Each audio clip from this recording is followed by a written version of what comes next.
Welcome to my channel CA Gayatri's Education, and today we are going to study about demerger of companies.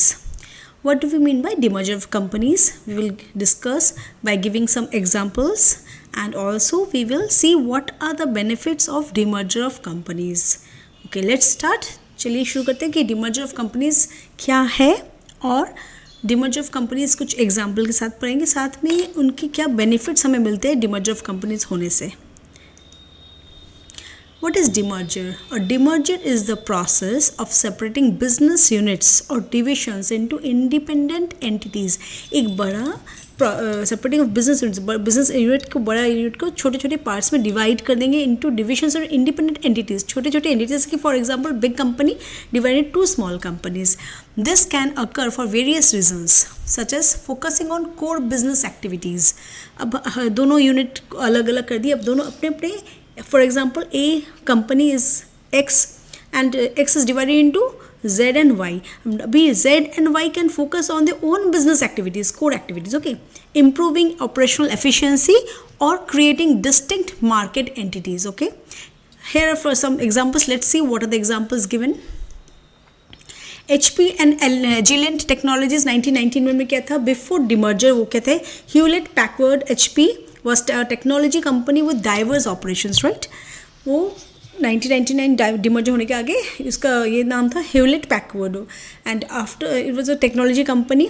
But after demerger, HP split into two separate companies. HP focused on consumer electronics and Agilent Technologies focused on scientific instruments and equipments. So we can see कि पहले वो technology company अब दो part हो गए, दोनों अपने अपने कोर बिजनेस पे इंटरेस्ट दे सकते हैं. They can develop their sales and उनका जो मैनेजमेंट फोकस करके उसको ही डेवलपमेंट करके ज़्यादा वो प्रॉफिट कर सकते हैं.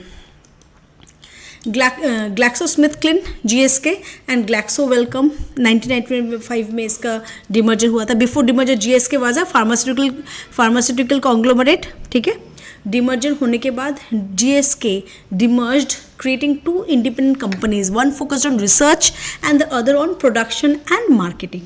तो हम देख रहे हैं दोनों अलग अलग पोर्शन में इंटरेस्ट दे रहे हैं और उसको कंपटीशन को और भी स्ट्रॉन्ग करें और the competitive edge is increasing as well as क्या हो रहा है कि वो काफ़ी ज़्यादा डेवलपमेंट कर सक रहे हैं, ग्रोथ कर सक रहे हैं, फोकस कर सक रहे हैं अपने पर्पस पे. Then Marathon oil and Marathon petroleum 2011 में इसका डिमर्जर हुआ था. बिफोर डिमर्जर क्या था? Marathon oil was involved in both upstream and downstream operations. But after demerger, what happened? Marathon Oil separated from Marathon Petroleum, with the former focusing on exploration. Former means Marathon Oil जो है focusing on exploration and production, and the later on refining and marketing. मतलब एक क्या हुआ, पहले Marathon Oil का पूरा काम तो upstream downstream सब कुछ के देख रहा था, अभी दो पार्ट हो गया. Marathon Oil separate into Marathon Petroleum, and with the former focusing on exploration. तो Marathon Oil का काम क्या हुआ? सिर्फ on explore, कैसे ऑयल को एक्सप्लोर करेंगे and to production of it. ठीक है, और जो लेटर पार्ट हुआ जो मैराथन पेट्रोलियम, उसका क्या काम है? Refining of the petroleum oil, right, and marketing it how to. तो एक कोई भी कंपनी को फुल फोकस नहीं करना पर उनको अपने अपने काम पे फोकस कर सक रहे and they can increase the growth as well as we can see both the companies will excel because they are paying attention to the work they have instead of the whole work as a whole.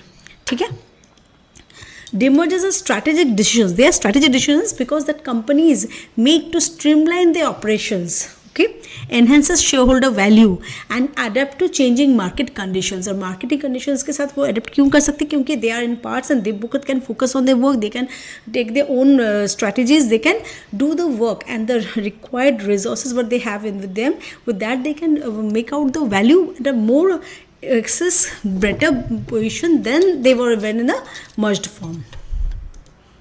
डिमर्जर्स can offer several benefits. ठीक है, क्या क्या benefits हमें demerger दे रहा है? Focused operation, तो मैं पहले ही बताया फोकस कर सकते हैं अपने अपने ऑपरेशन में.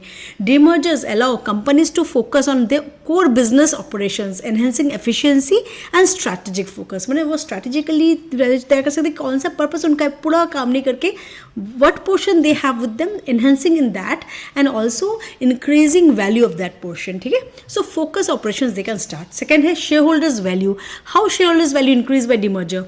They can create value for shareholders by unlocking hidden value in separate business units. Separate business units तो उन लोग के लिए अपना अपना जो hidden value था सब अपने बाहर आ सकते हैं. Their potentials come out. Okay and potential leading to higher stock prices. इसमें क्या होगा, जब अपने हिडन वैल्यूज उनके जब बाहर थे यूनिट्स के, they were not able to do when they were in a merged form.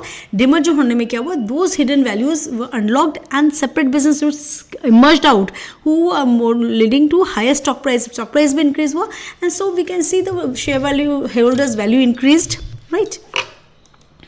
Then financial flexibility. Demerging can improve the financial flexibility of individual entities.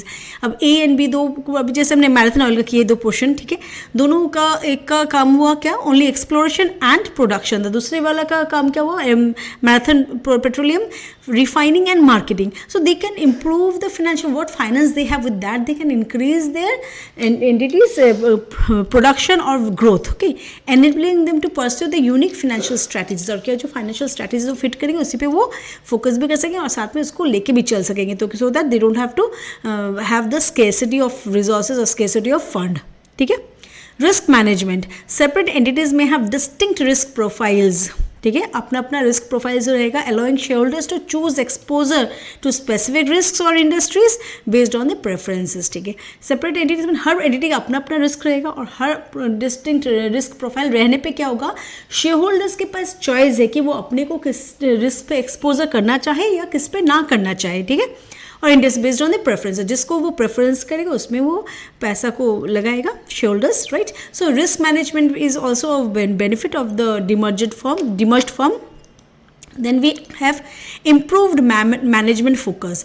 अब मैनेजमेंट जब दो पार्ट हुआ तो दोनों का अलग अलग मैनेजमेंट हुआ, right, and now both of those parts have the different specific management to look after their attention work and dedicated management attention will be given to those parts of that unit and instead of the सब। अभी पूरा as a whole merged firm था जब Marathon oil for example taking, तो वो जब एक था तो उसमें उनको एक्सप्लोर करना था, उनको प्रोडक्शन करना था, उनको उसको रिफाइनमेंट करना था, साथ में मार्केटिंग भी उन्हें संभालना था। सब वास्ट, मैंने इसके वास्ट वर्क में वो अपने को एडजस्ट करना या इसको ठीक से चलाना बहुत मुश्किल है, but when they are focusing on different parts in a different way and giving attention to the main part as a whole, in that case we can say each separate business can benefit from dedicated management attention, fostering better decision making and performance. Obviously क्योंकि हर management का अपना अपने unit pay attention देकर उसको improvement करने का chance मिल रहा है और वो अपने बेटर डिसीजन मेकिंग कर सकते हैं, परफॉर्मेंस भी इम्प्रूव कर सकते हैं। Then market recognition, yes, market recognition भी मिल रहा है, हर यूनिट को अपना रिकॉग्निशन मिल रहा है। Demerging may lead to improved market recognition for each entity as investors can better understand and value focused businesses, ठीक है। अभी दो पार्ट है, अभी हमें जो हम दोनों पोर्शन को देख सक रहे हैं कि how they are performing, how they are working and on depending on their work and ये they are recognized about the work they are doing instead of as a whole group different parts have been formed and every part is performing the work and जिसका improvement हो रहा है उसको market recognition मिल रहा है। So demerging may lead to improved market recognition for each entity, ठीक है, as investors can better understand and value focused businesses, ठीक है। Strategic realignment. Companies may demerge to realign their business portfolios, adapting to changing market dynamics or regulatory environments.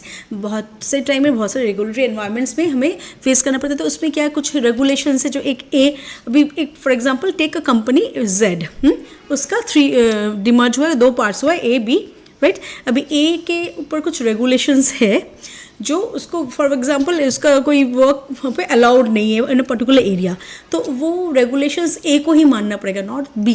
तो B can work accordingly to the own movement, उसके अपने हिसाब से वो काम कर सकता है। अभी अगर जब पूरा ग्रुप था तब in that case regulatory environment was fixed for the whole business. अभी दोनों पोर्शन अलग होकर अपने अपने काम कर सकते हैं and they can adapt to changing market dynamics. Market के जो चेंज हो रहे, टेक्नोलॉजिकल चेंजेस आ रहे हैं, बहुत सारे change in the demand, change in the supply, everything, तो इसके साथ वो अपने को एडेप्ट कर सक रहे हैं, बिजनेस पोर्टफोलियो को मीट कर सक रहे हैं, और डिमर्जर करने से वो अपने को अपने हिसाब से क्या कर सक रहे हैं, they can set their own portfolios and work according to the changing dynamics as well as to regulatory environments, ठीक है। फिर tax efficiency, in some cases demergers can be structured to provide tax advantages for both the parent company and the spun off entity. Tax का भी हमें benefit मिलता है क्योंकि डिमर्जर्स के स्ट्रक्चर ऐसा क्या स्ट्रक्चर किया जाता है तो कि टैक्स एडवांटेज ले सके पेरेंट कंपनी, जो पेरेंट कंपनी था, as well as a spun off entity में जो अलग पार्ट हो गया उनको भी एडवांटेज मिल सकता है।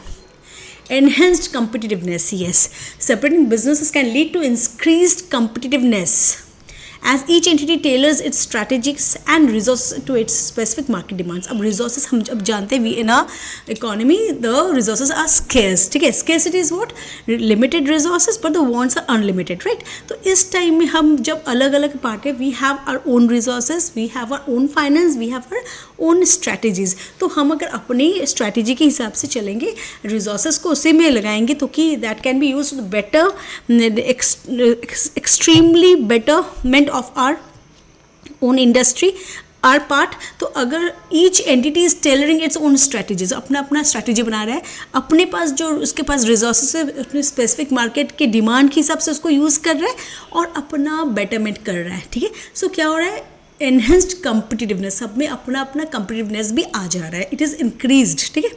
Opportunity for growth, demerged entities may have more opportunities for partnerships, mergers और acquisitions tailored to their specific industry, right.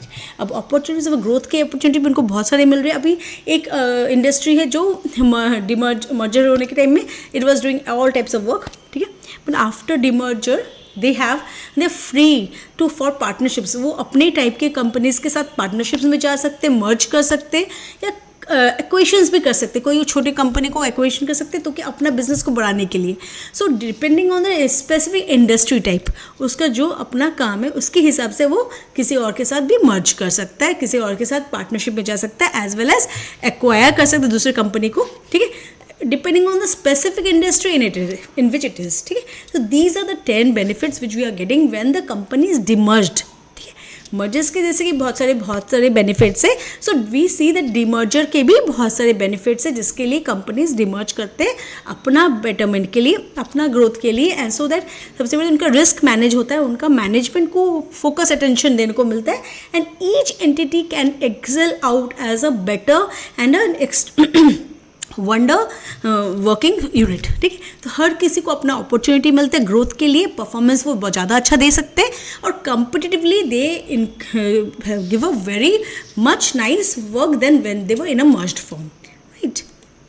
It's important to note that the success of a demerger depends on various factors. Yes, वो success कैसे होगा हमें various factors पे depend करें, including careful planning भी ठीक से, डिमर्जर होने के आगे प्लानिंग भी ठीक से करना है, कौन से पार्ट को अलग करने से ज़्यादा इफेक्टिव होगा, effective communication, there should be effective communication between all the parts which are going to be demerge from the merge form, and the overall economic environment. और इकोनॉमिक एनवायरमेंट को हमें ऑलवेज माइंड में रखना पड़े.